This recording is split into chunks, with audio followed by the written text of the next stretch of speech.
Brothers who've been scammed by a gold digger all know 20,000 a month just isn't enough. After I got into university, my parents raised my monthly living expenses to 20,000. Unexpectedly, once my girlfriend's family found out, they quietly cut her allowance from 2,000 to 1,000. I didn't get it. I asked, "Your parents did that? Can you still afford to eat?" My girlfriend looked pitiful and said, "My younger brother's taking the college entrance exam next year too. My mom said it's too hard to support both of us. Honey, if I can't eat enough, you'll take care of me, won't you?" I was stunned. You're already acting like a gold digger. Aren't you even a little ashamed? Chapter 1. My name is Arthur. This year, I outdid myself on the college entrance exam and got into a top university in another province. My parents were thrilled. They hosted a big banquet and invited all our family and friends. Everyone offered their congratulations.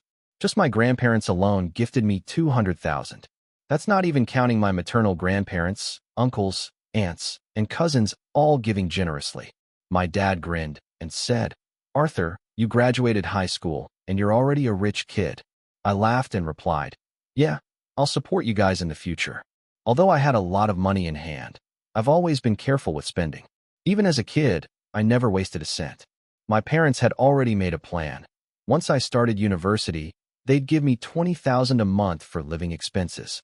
They told me, "College costs a lot, and you're grown up now. If there's something you want, just buy it. If it's not enough, call us. Don't borrow from others." I had already looked up the cost of living in City S. In college, 2,500 is enough to live comfortably, so 20,000, that was more than generous. I said, "Thank you, Dad. Thank you, Mom." Chapter 2. While I was living large, my girlfriend, Serafina, wasn't nearly as fortunate. Serafina was the prettiest girl in our class, flawless looks, elegant and refined. We were deskmates for 3 years in high school and just ordinary friends. It wasn't until right before the college entrance exam that we agreed if we both got into the same university, we'd start dating. And now we had. So naturally, Serafina became my girlfriend. Her family wasn't as well off as mine. She had a younger brother just a year below us, and her family had lots of expenses. She said her mom could give her at most 2,000 a month. 2,000 sounds okay under normal circumstances, but in a high-cost city like S, it didn't stretch far. I didn't want her to feel down, so I said, "If you're careful, it should still be fine." Serafina looked aggrieved and said, "Yeah, I guess there's no choice. By the way, how much are your parents giving you?" I hesitated. "You really don't need to know," which only made her more curious. She kept pressing me. I had no choice but to tell the truth. 10 times what you get?" she asked. 20,000, I nodded. "Yeah." Serafina let out a dramatic groan. She bit her lip and said, "That's so unfair. I need to buy makeup, wear contacts, and I need long skirts, short skirts, dresses. You guys wear the same clothes for a whole year. Girls have so many more expenses, and your allowance is 10 times mine. Isn't it supposed to be raise daughters rich, sons poor? How can they treat us like this? It's totally unfair." What was she even saying? I said, speechless. "Do you hear yourself right now? So now raise daughters rich, sons poor is fair? Based on what you say, girls spend more. But maybe it's because of that mentality that boys should be raised poor that guys feel ashamed to enjoy life. That's why we spend less. We all only get one life. What's wrong with a guy wanting to enjoy it too?" She was being absolutely ridiculous. Serafina bit her lip and stayed silent. Chapter 3. A couple of days later, there was a second-hand charity sale in front of the school, a spontaneous event where graduating seniors sold stuff they no longer needed.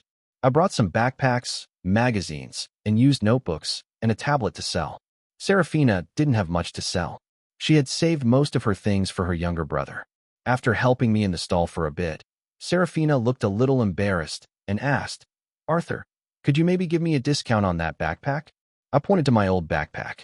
"This one?" She nodded. "Yeah, it was a sports brand backpack I had bought for over 3,000 back then, definitely not cheap. The style was fine for high school. For college, it felt a little childish. Since I had taken good care of it, it was still in pretty good shape, at least 70 new. I had been planning to sell it for maybe 300 or 400.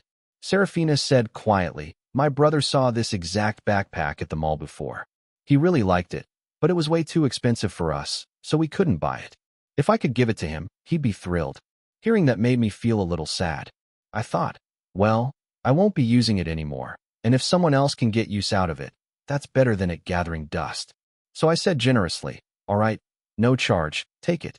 Serafina's eyes lit up with surprise. She stood on tiptoe and kissed me on the cheek. Thank you, babe, she said.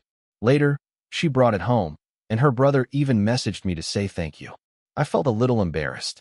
Just like that, our carefree summer break flew by, and before I knew it, it was time to report to university. Chapter 4. Although Serafina and I were headed to the same destination, unfortunately, we couldn't travel together. My parents had booked me a plane ticket, while she got a train ticket. We could only meet up once we arrived at the university. On the first night after I got there, I felt we should celebrate a bit. So I picked a nice local specialty restaurant near campus. But as soon as Serafina walked in, she glanced around at the decor and the menu, then lowered her head and said softly, "Do you usually eat at places like this? If you weren't treating me, I wouldn't dare step in here." I said, "It's not that expensive. If you're frugal, it's about 70 per person." Serafina mumbled, "Sigh, my mom only gives me 1,000 a month for living expenses from now on. I guess I can only afford the cafeteria." 1,000? She can't even afford the cafeteria? When I first arrived, I checked the dining hall prices. Set meals were typically 12 or 13, and some went up to 19 or 20. 3 meals a day, even frugally, would still cost 20 to 30 at least. Does she not buy clothes or daily necessities? I asked, confused. Didn't you say it was 2,000 before? Serafina sighed. My brother's taking the college entrance exam next year too, and he needs tutoring. It's hard for my family to support 2 students, so they told me to spend less. I didn't quite know what to say. It wasn't really my place to comment on her family, so I said, "I'll ask around about work-study jobs for you later." I figured being self-reliant isn't a bad thing.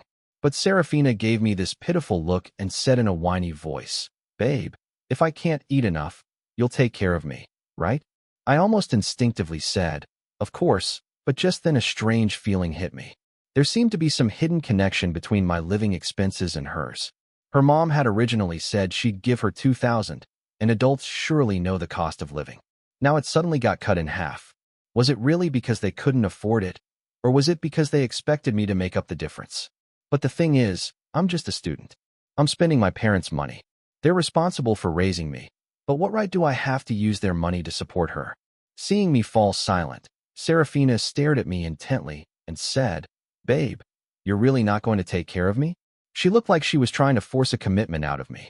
I'm a straight-talking science guy, not great at playing games, so I said bluntly, "You're already trying to be a gold digger, aren't you? At least a little ashamed?" Serafina bit her lip. "Arthur."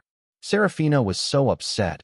Her eyes were red, looking utterly wronged and pitiful. We were stuck in a silent standoff for about a minute before I suddenly felt kind of sorry for her. A girl from a family that favors boys over girls.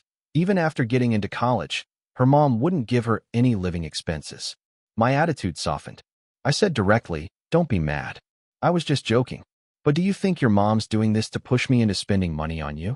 Some things are better said out loud than kept bottled up." Serafina's pupils shrank. She stammered, and no. I said, "All right then. After all, the money's in my hands. If she's trying to milk me for it, it won't be that easy." Because of this, I lost all desire to take her to the movies. After we ate, we just headed back to school. And just like that, my fresh, intense college life began. The next day at noon, I met Serafina at the cafeteria. I got myself a roast duck set meal, and she bought a bowl of cold noodles.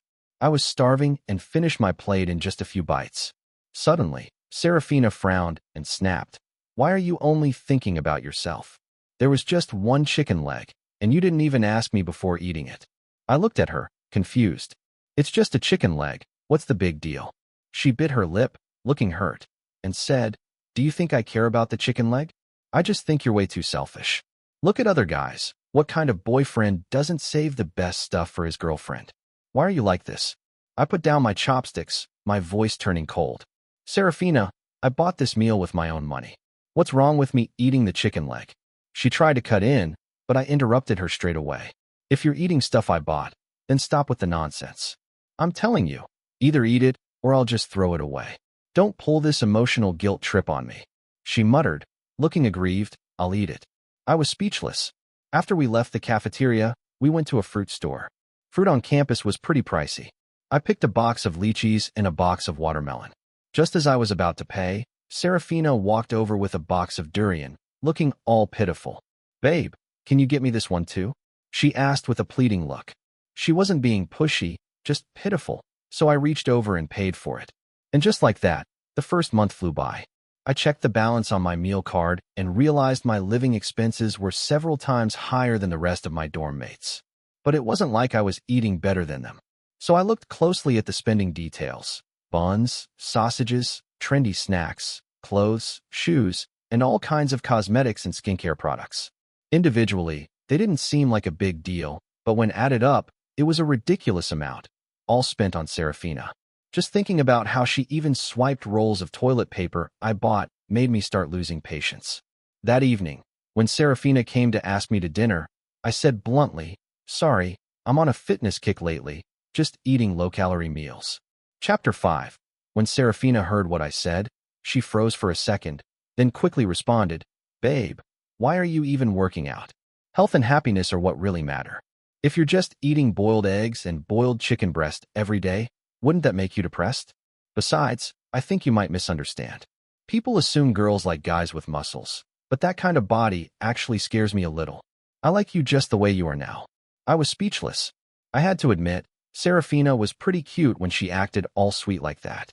That's probably why my roommates had a great impression of her too. For example, during our first month of school, no matter how hungry she was, she always waited for me to eat together. Even when I was busy, my roommates would often say, "Then what kind of goddess girlfriend did you find?" But what they didn't know was Serafina was a master of subtlety. At first, she only got a tiny bit of food for herself, claiming she was a girl and couldn't eat much. Then naturally, she'd start eating off my plate. I didn't mind. In fact, I started ordering extra just to make sure she had enough. Even though deep down I knew my parents gave me that living allowance for myself, not for someone else, I told myself as long as I was the one buying it, and I was simply sharing with my girlfriend, then it didn't feel so hard to accept. Maybe it's because spending money on someone and sharing with someone are two completely different concepts. And once I got used to this dynamic, things escalated. She started asking me to go shopping with her. She wouldn't directly ask me to buy things. Instead, she'd treat me to a bubble tea first. Then when it was mealtime, I'd naturally feel the need to return the favor and treat her to a big meal. She'd look at me with that pitiful expression and say, "Ugh, my bestie is so annoying. She keeps bragging about how her boyfriend took her to another 5-star hotel buffet. Can you believe how fake some people are?" And when I saw the satisfied smile on her face afterward, I didn't feel bothered at all. Maybe it was because she'd wrapped her intentions in the appearance of mutual give and take. So even though it was totally one-sided, it didn't feel like I was being taken advantage of. Only now do I realize I've unknowingly taken on most of Serafina's living expenses. The day everything exploded between us was last week. I had planned to bring back some mangosteen for my roommates, but before I could give it to them, Serafina secretly ate the whole box.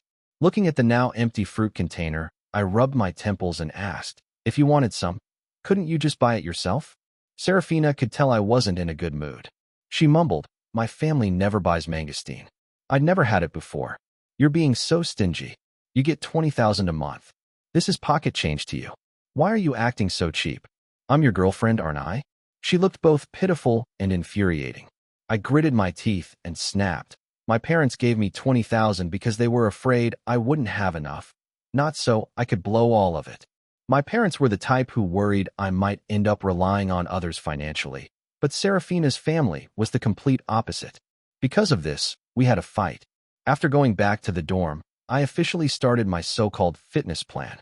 Chapter 6. Serafina clung to me downstairs by my dorm, trying to convince me, repeating that girls don't like muscular guys. I shook my head and said firmly, "Sorry, from now on, let's stop having dinner together." Serafina looked like she'd just been struck by lightning. "Huh, no way." And for her, it really was no way. I calmly replied, "I need to strictly control my diet. If I can't even manage my own weight, how can I expect to manage my life?" Seeing that I was determined not to take her to dinner, Serafina could only hang her head and walk away in defeat. Once she was gone, my roommate asked, "Hey Arthur, you really not gonna eat?" I burst out laughing and said, "Of course not. Let's go eat out." No way was I going to starve myself just because of Serafina. After eating and drinking to our heart's content, the few of us returned to campus. On the way, my roommate David asked, "You and your girlfriend, is there really any point in continuing this?" Yeah. Was there still a point in me and Serafina staying together? Before we started dating, I had thought things through. I wasn't in it for fun, but after 3 years of high school, I realized I barely knew this person.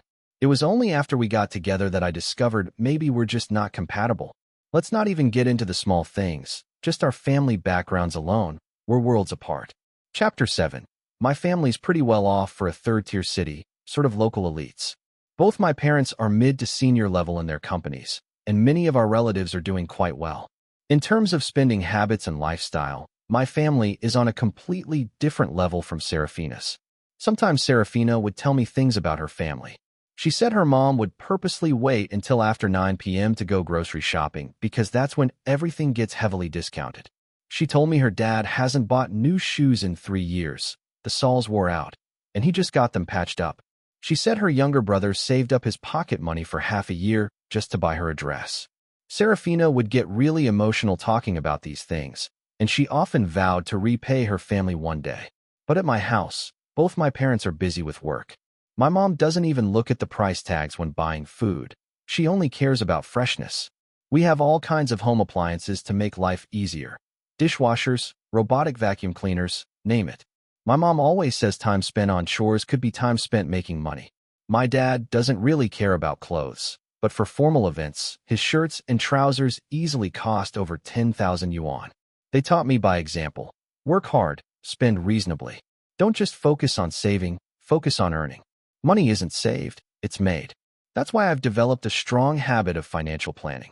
Whenever Serafina talks about her family with those pitiful eyes, it's hard, really hard for me to feel any real empathy. Of course, that's not to say her parents are bad or that mine are amazing. It's just we're not compatible. Chapter 8. Just like that, after 2 weeks of cutting fat, I didn't lose any weight. In fact, I gained 3 pounds. Meanwhile, Serafina looked visibly thinner. Her cheeks were even starting to sink in a bit. It was clear that without me footing the bill, her 1,000 monthly allowance wasn't enough to get by.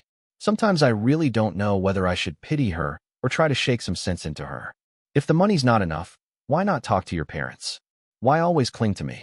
Maybe my sudden weight gain made her suspicious. One time I said I wasn't eating dinner, but secretly ordered takeout.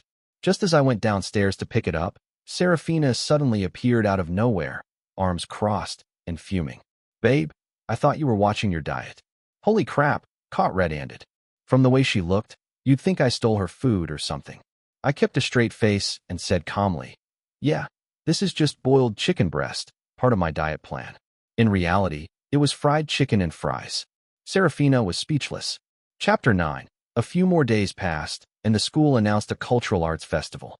Serafina had always been involved in this kind of thing back in high school, so she signed up for a performance in her department. Because of the takeout incident, I hadn't spoken to her for several days. Maybe she felt a bit embarrassed too, because today was the first time she called me, asking if I could come watch their rehearsal. To be honest, a big reason I fell for Serafina in the first place was seeing her elegant, graceful performance during a school show. Just thinking about that moment, I agreed without hesitation. When I arrived at the rehearsal hall, sure enough, Serafina was rehearsing. She waved at me with enthusiasm and called out, "Babe, over here." "I'm right here." In that moment, it felt like I'd been transported back to high school. I sat back and watched their rehearsal for an hour. Serafina was front and center, dressed in a white short dress. The skirt swayed beautifully with the rhythm. Honestly, it was quite a sight. When they finished, Serafina ran over to me and introduced me to the others. "This is my boyfriend." We were in the same class in high school. Her friends all teased, "Ah, high school sweethearts." I smiled and greeted everyone, then handed Serafina a bottle of water. "You're all done, so I'll head out now," I said. But Serafina clung to my arm. "Don't go yet. It's everyone's first time meeting you. They want to chat more. Hey, could you treat us to some drinks?" She added in a whisper. Last time Maria's boyfriend treated everyone. Why should I have to do it just because someone else's boyfriend did? What kind of logic is that? But I figured drinks weren't too expensive, and I didn't want to make a scene in front of everyone, so I nodded. "Sure, okay." What I didn't expect was this group of girls running into the nearby convenience store and loading up. Everyone grabbed bubble tea, multiple bottles each. Some even picked out ice cream, and only the fancy, expensive ones. Final total at checkout, $250. Seriously that much? Seeing my face darken, Serafina said, "Don't be so stingy. You get $20,000 a month. This is nothing for you." That $20,000 allowance had become some kind of cursed mantra for her. I took a deep breath. I didn't want to argue in front of everyone. Looking straight at her, I said quietly, "Next time something like this comes up, don't call me." Chapter 10. After getting to know Serafina deeply over the past 2 months, I've decided to break up with her. Even though she's gentle, caring, and beautiful, she's just too delicate. She constantly needs me to drop gold coins for her. This kind of relationship just isn't something I can accept. So I planned to be honest with her and lay it all out.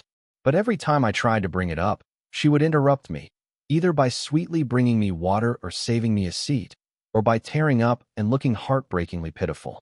Clearly, she had no intention of letting me go. I figured the school environment was too crowded and messy. Maybe we'd talk more clearly outside. Coincidentally, my old phone had run out of storage, and I needed a new one, so I invited Serafina to have dinner near the mall, thinking I'd bring it up there. She was cheerful the entire way, and surprisingly, even booked us movie tickets on her own initiative. Seeing her like that, I started feeling guilty again. When we arrived at the mall, Serafina earnestly helped me pick out a new phone.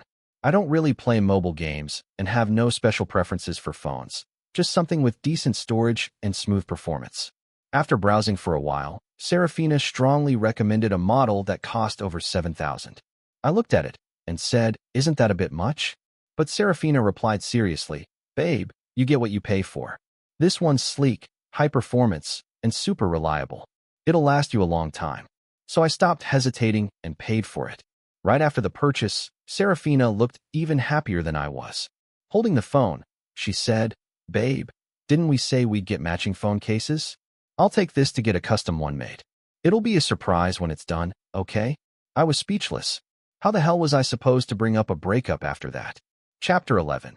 The next morning, just as I picked up my phone from my bedside and was about to leave, my roommate asked, "Where's that new phone you bought yesterday? Did you give it to Serafina?" I shook my head. "Nah, she just took it to get a custom case made." My roommate gave me a look. "Have you seen Serafina's social media today?" I paused. He handed me his phone. Right there on screen was a 9-photo selfie collage posted by Serafina, captioned, "The new phone camera hits different." My roommate said, "That phone's way overpriced, mostly because influencers and selfie lovers buy it for its camera." I froze for a second.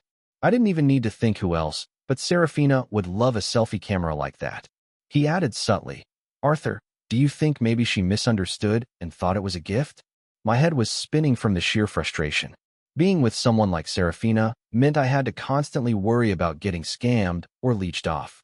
I couldn't take it anymore. Veins bulged on my forehead. I immediately tried to call Serafina, but no matter how many times I dialed, she wouldn't pick up. Not answering. "Fine, you can dodge me, but you can't dodge the dorm." I jumped on my scooter and rushed over to her dorm building. I asked the dorm manager to call her down. A few minutes later, Serafina came running, out of breath. She asked, "Babe, what's so urgent?" Chapter 12. I couldn't hold it in any longer. I snapped. "That phone you made me buy, was it always meant for yourself? Look at this post you made. What's that supposed to mean?" For a moment, Serafina looked flustered, but then her eyes darted around, and she quickly put on a pitiful face, saying, "Babe, you've got it all wrong. I just wanted to show off a little to my roommates that my boyfriend was willing to buy me a phone. All their boyfriends have done it, and I didn't want to feel looked down on. Why are you being like this?" I had no patience for her nonsense. I took a deep breath and said, "You know exactly what's going on. Now give me the phone back." Serafina pouted. "It's not ready yet. I still need another half day to finish the customization." I lost my temper and yelled, "This is my property. Are you giving it back or not? Or do I need to call the police?" Seeing that I was truly furious, Serafina finally relented. Fine, take it. You're so petty. I was just trying to do something nice, make people say good things about you." I gritted my teeth. "I don't need you to do anything nice for me. Just don't screw me over. That's enough." Maybe I pressured her too much, but she grudgingly went upstairs and brought the phone back to me. I took it home. The phone was still warm. When I turned it on, I found it mid-upload. She had just recorded a dance video and was uploading it to some website. I was fuming. Just as I was about to reboot the phone, my roommate looked over and said, "Hey." She didn't even log out of WeChat. Chapter 13. Maybe I was in too much of a hurry. Serafina hadn't even logged out of her WeChat account. At first, I didn't want to snoop, but suddenly a message popped up from a contact labeled Big Brother Arthur. Won't be mad, right? Big Brother Arthur? It had to be Serafina's little brother. Since it was directly related to me, I tapped it open. What I saw next was wild. Her little brother had texted, "Isn't it kind of wrong to trick Arthur into buying such an expensive phone?" Serafina replied, "What's wrong with it? That just proves your sister's got skills. You have no idea how amazing this phone is. Photo quality, video playback, totally smooth." Her brother wrote, "But sis, didn't you save up some money? Just ask mom and dad to buy you one. Don't use Arthur's." Serafina replied, "It's fine. I'll just act cute and cry a little in a few days, and he won't have the heart to ask for it back. He totally falls for that stuff. Besides, he's a big spender, he doesn't care. You didn't see it, but yesterday I glanced at his bank balance. Even after buying this phone, he still has over 100,000 in there." Then she sent a bunch of excited emojis, little shocked faces, and party icons. Clearly, she was thrilled. Her brother replied, "Over 100,000. Serafina responded, "Yep, his stash is bigger than our family's total savings. If I don't spend it, who will?" At that point, my blood pressure was spiking. Her brother messaged again, "I just don't think it's right. I mean, it's his money. You really shouldn't listen to mom about always taking advantage of people." Serafina replied, "Being his girlfriend is his privilege. What's wrong with spending a little of his money? Like that backpack last time, you begged mom and dad forever, and they still didn't buy it. Arthur just gave it to me without even blinking. His family's rich, we should redistribute the wealth." So that backpack was one of the triggers too. If I had known then, I'd rather have tossed it in the trash or sold it for scraps. But even worse was what I saw next. Chapter 14. Her little brother replied, "Sis, I really don't think this is right. It's going to ruin your relationship with him." Serafina responded, "It's fine. I've almost trained him to be as obedient as a doormat. But lately he's been a bit disobedient. So stingy, total cheapskate." Her brother wrote, "Arthur isn't stupid. If you keep scheming against him, of course he'll be upset. And if he breaks up with you, you'll regret it too late." Serafina replied, "Break up? He dares break up with me? Let me tell you something, little bro. If I really wanted to squeeze money out of him, it'd be too easy. The only reason I haven't is because I'm kind-hearted. If he ever takes me to a hotel, I could threaten to report him for forcing me. After that, he'd fall in line real quick and be my ATM for life." Her brother was shocked. "What the hell are you saying? That's false accusation." Serafina wrote back, "So what? I even joined a Sugar Baby Gets Rich support group. Tons of girls are doing this. They even share strategy templates." Her brother replied, "You're joking, right? Tell me you're joking." Serafina sent back, "Who's joking? I've thought it all through. If Arthur refuses to listen, I'll call the cops. At that point, he'll pay whether he wants to or not, or he can enjoy life in prison." Ha ha ha. Her brother wrote, "You've lost your mind. I'm done talking to you. Do whatever you want." But Serafina kept going. "Listen to me, bro. When you get a girlfriend one day, be careful. I haven't done anything yet, only because I still have some feelings left. But if Arthur keeps acting up, I'll show him what I'm capable of." Her little brother might have had some conscience. He stopped replying. But Serafina kept rambling. "Do you know how rich Arthur's family is? Back in high school, his dad picked him up every day in an Audi A6. If he weren't rich, you think I'd bother with him? Your sister was the school beauty, okay? Hi. When I marry him one day, he'll buy a new house for the whole family. Your tuition and study abroad dreams covered." Chapter 15. After reading the entire chat log, I was so furious I could barely breathe. What kind of hell-level content was this? So this was the real Serafina, absolutely terrifying. My roommates read through everything with me. Everyone was dumbfounded.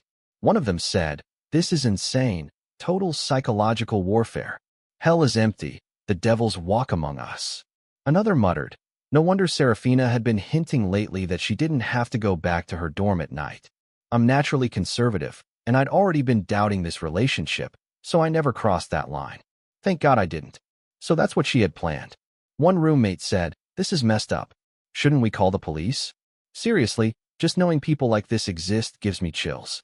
Another added, But a third roommate scoffed. Oh, come on, the cops won't do anything about this. You think too highly of them. Let me put it this way. If you had slept with her, even with all this chat evidence, the moment she claims you forced her, you're probably going to jail. I fell silent, trying to clear my thoughts. After a long pause, I finally said, you're right. But even if the police won't help, I'm not going to just sit here and take it. As a modern college student, I'll deal with this gold digger on my own terms. Chapter 16. Heaven had mercy on me. It let me discover Serafina's true nature ahead of time. I didn't hold back. I took screenshots of all our chat records, arranged them in order, and pasted them into a PowerPoint. Then I wrote out every detail of my relationship with Serafina, how it started, what happened, and how it ended. Next, I created a group chat. The group included almost all the student union representatives from different departments of our university. People invited others, and the group filled up quickly. I set 2 restrictions for this group. 1. Only guys could join, and 2. The number was capped at 49. Sure enough, once Serafina's PowerPoint was posted, it spread like wildfire. At first, it only circulated among the male students at S University, so Serafina had no idea. She noticed some guys whispering about her and assumed it was because she was too attractive. She even messaged me, "Do you know how popular I am?" So many upperclassmen can't stop staring at me. You'll regret this. The next one read, "Babe, but I only like you. Don't ignore me." By the time Serafina found out the truth, 2 or 3 days had passed, and pretty much the whole school knew. She exploded with rage and called me, shouting, "Arthur, you're so cruel." I didn't say anything at first, just hit the record button. Then I replied, "Serafina, you say I'm cruel? Aren't you the one who's manipulative, shameless, and downright vile? Listen, I'm breaking up with you, and from now on, we have absolutely nothing to do with each other. Don't ever try to contact me again." Finally getting those words out felt amazing. Serafina yelled, "I was just joking when I said those things. I was only messing around with my brother, okay? I didn't actually do anything. Now you've blown this out of proportion and ruined my reputation." I sneered and said, "Reputation? You think you had one? You told me your mom only gave you $1,000 in allowance because she couldn't afford to support 2 kids. Can you swear that's the truth?" I even had some chat logs between her and her mom saved on my phone. Things even more outrageous. To put it simply, most of the ideas about taking advantage of me, eating my food, using my money, milking me for everything were actually her mom's suggestions. Her mom had said, "What's the old saying? A woman marries to live a comfortable life? It's tradition for men to spend money on women. If a guy's too stingy to spend money while dating, what good is he? Sweetheart, don't miss your chance. If you don't spend his money, it's a waste. Their family's loaded. Spending some on you is nothing. Men are dumb. Just say a few sweet words, and they'll be falling over themselves to spoil you." When I read that, I was speechless. Serafina's mom was either a seasoned manipulator or had read too many self-help books full of manipulative wisdom, or maybe she really believed her daughter was some sort of goddess, and every guy should be falling over himself to simp for her. Either way, I wanted nothing to do with that kind of family. Count me out forever. Chapter 17. Seeing Serafina stammer and fail to get a word out, I mocked her. "Serafina, is your mom not very well educated? How come your brain runs like a single-thread CPU? And what exactly does she want from me anyway? Why doesn't she ever wonder what a boyfriend might be after in you? Women marry, so they never have to worry about food and clothing? What's the next line? Men take a wife, so there's someone to keep the household in order. You trot out traditional values when they suit you, but the moment they don't, they're suddenly feudal garbage, huh? If you love traditions so much, go carve the 3 obediences and 4 virtues across your forehead first. Listen up, Serafina. What I'm doing is keeping other people from getting scammed. I'm accumulating good karma, and I'm ringing an alarm bell for you so you don't take a wrong step." Serafina snarled back, "Fine. You really are ruthless. Go to hell, Arthur. Push me hard enough, and I'll drag you down with me. Even if I die, I'll take you along for the ride." I laughed. Impotent rage. I hung up, dumped her on my block list, then carried the recording to the police and filed a report with the school. The police said there wasn't hard evidence, but to head trouble off, they still summoned Serafina in and gave her a lecture. The school took it even more seriously.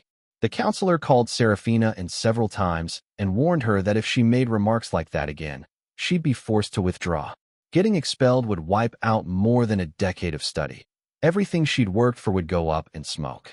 After that, Serafina kept her head down and never dared to spout nonsense again. When it was all over, one roommate said, "Arthur, you're really brave. Aren't you afraid she'll get back at you?" Honestly, if it were me, I'd just swallow the loss in silence. I thought for a moment. Things had already blown up for me, so I figured I might as well fight it out to the end. The roommate gave me a thumbs up. "You're something else." I laughed. Honestly, someone like that, Daughtervine type, living off playing the victim and acting pitiful, totally dependent on her host, values her own hide way too much. No way she'd risk her life going all out against me. All the roommates covered their faces and chuckled. Riley, so true. Chapter 18. And just like that, I thought I was finally rid of Serafina. Who knew that half a month later she'd start trying to make peace again? She changed her phone number and started sending me apology texts. She wrote, "Arthur, everything before was a misunderstanding. I truly love you." When I blocked her again, she started waiting downstairs outside my dorm building, looking pitiful as she said, "Please don't leave me. Just give me one more chance, okay? No one's ever treated me as well as you have. Right? No one's ever been as easy for you to leech off as I was." Even my roommates were confused. What the hell is wrong with her? Why won't she stop? Everyone knows she's a gold digger now, and she's still humiliating herself. I knew Serafina pretty well. She never did anything without expecting a benefit. I said her whole situation blew up, so no other guys would dare go near her now. For Serafina, her best bet is to get back with me. Then all the rumors would fall apart. Everyone would just think we had a fight and broke up. No big deal. My roommate nodded. Got it. Never expected her to be that calculating genius, honestly. I chuckled. Exactly. For people as shameless as her, I have my own ways. After all, the school had already given her a serious warning. So I went straight to one of our department's professors and explained Serafina's recent behavior. Given everything that had happened before, I said I was genuinely worried she might try to harm me. The professor took it seriously and immediately contacted Serafina's student advisor. And after that, there was no after that, because I never saw Serafina again. Chapter 19. After that, I lived quite happily at school and barely heard anything about Serafina anymore. Some people said her entire freshman year was miserable because of that infamous PowerPoint. The guys stayed far away from her, and even the girls looked down on a gold digger like her. So in the end, she was almost always alone, completely ignored and friendless. In sophomore year, Serafina dropped out and went back to her hometown alone. Even though I didn't really care where she ended up, we still had mutual contacts from high school. One of them told me that Serafina couldn't make it in university anymore and planned to retake the college entrance exam to start over at a new university. But her parents didn't want to spend the money for her to repeat a year and scolded her constantly.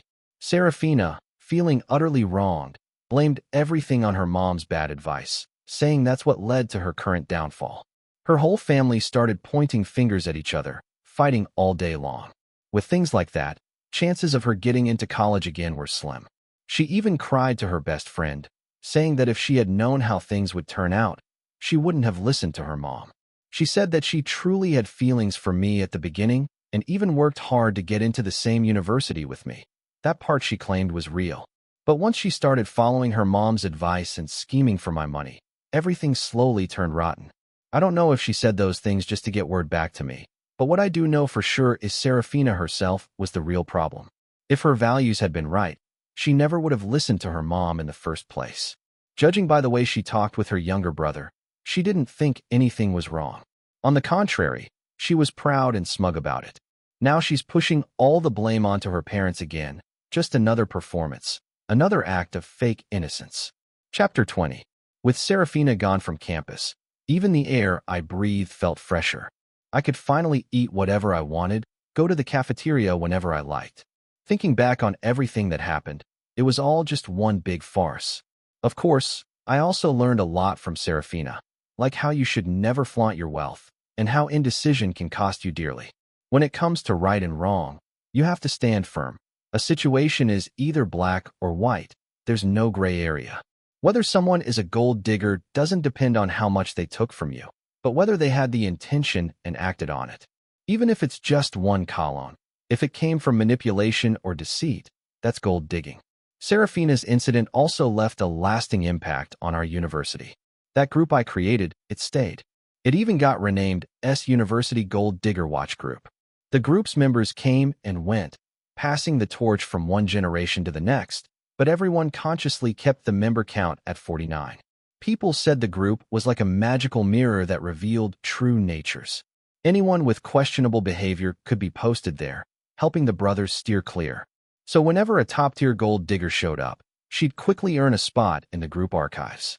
From girls dating multiple guys at once to radical feminists, the freeloaders from infamous dorms, every gold digger at S University ended up with a case file. It basically became a survival guide for incoming students, a handbook to keep the brothers from getting scammed. In my graduation year, I solemnly passed the role of group admin to the student union president from the junior class.